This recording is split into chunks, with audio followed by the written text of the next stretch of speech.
umat yang jumlahnya terbesar, terbanyak, bahkan konon menurut catatan sampai 90%, tapi dipermainkan oleh mereka kelompok-kelompok kecil ini. Walyaksifanna fi qulubikumul wahn. Pada saat itu di hatimu dicampakkanlah penyakit wahan. Sahabat kemudian bertanya, "Wa mal wahnu ya Rasulullah?" Apakah penyakit wahan itu ya Rasul? Beliau menjawab, "Hubbud dunya wa karahiyatul maut." Penyakit wahan itu tidak lain hubbud dunya wa karahiyatul maut. Terlalu cinta kepada dunia dan terlalu takut kepada mati. Materialistis dan takut resiko. Dua penyakit inilah yang menyebabkan walaupun umat ini mayoritas, tapi dipermainkan oleh yang minoritas. Walaupun dia golongan terbesar, tapi nasibnya seperti makanan di atas meja makan. Dari segala macam penjuru mau menghantam dia. Saudara-saudara kaum muslimin yang berbahagia, ini merupakan analisa sosial bahwa pada suatu saat nanti akan terjadi di tengah-tengah umat di mana kita dihantam dan diserbu dari segala macam penjuru. Akidah didangkalkan, peradaban dan kebudayaan dirusak, makanan dan minuman diracuni, pakaian ditelanjangi dan lain sebagainya, sampai kita melepaskan nilai Islam yang kita cintai ini. Kondisi sosial ini satu saat akan datang kepada kita. Demikian analisa dan peringatan dari Rasulullah sallallahu alaihi wasallam.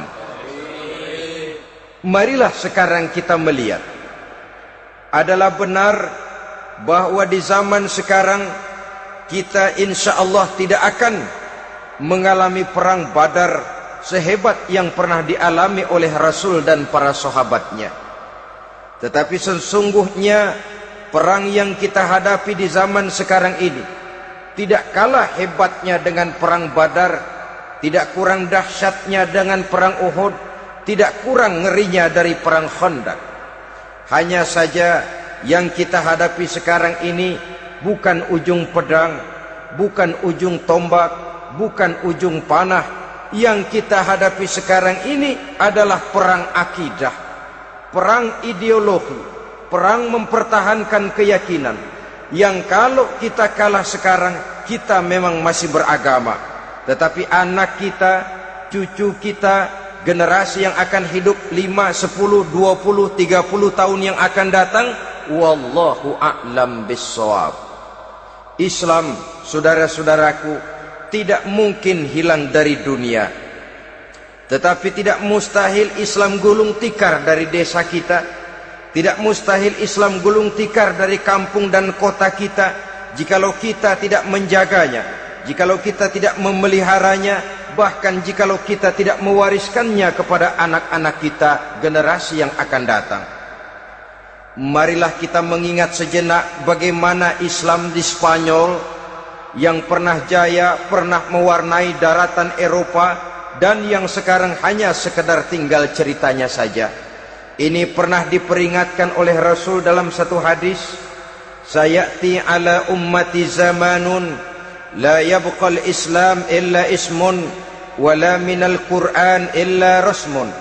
Akan datang satu masa di tengah umatku di mana pada masa itu Islam ada tapi hanya tinggal sekedar namanya saja, dan Quran pun ada tapi cuma sekedar tinggal tulisannya saja. Apabila kita tidak mewariskan ini kepada generasi yang akan datang, maka serbuan-serbuan dari berbagai macam penjuru dari hari ke hari semakin kita rasakan kehebatannya. Tidak mustahil sejarah Spanyol akan terjadi di desa kita, akan terjadi di kampung kita, akan terjadi di kota kita. Orang Spanyol, kalau mereka cerita kepada anaknya, mereka akan cerita, "Nak, di sini dulu ada masjid." "Kapan, Pak?" Dulu bener dah.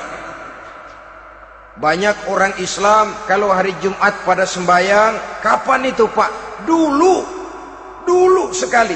Sekarang cuma sekedar tinggal ceritanya saja. Bukankah sesuatu yang sangat tidak mustahil apabila kita tidak menjaga dan mewariskan Islam ini kepada generasi yang akan datang, maka serbuan-serbuan akan membawakan hasil yang diinginkan oleh para penyerbu itu tadi.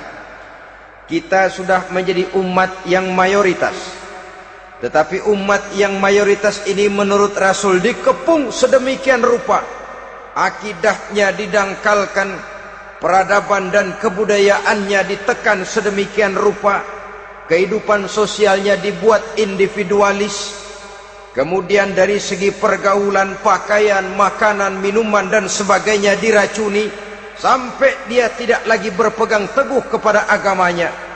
Dan dikala itu hilang kehebatan umat ini di mata musuh-musuhnya. Orang lain memandang kita ringan saja, enteng saja, satu umat yang sudah kehilangan wibawa. Padahal konon kabarnya kita mayoritas, tapi enak saja dikutak-kutik orang lain. Dan dikala itu di hati kita merajalela penyakit uahan. Penyakit uahan itu apa? Pertama, hubbud dunia, terlalu cinta kepada dunia.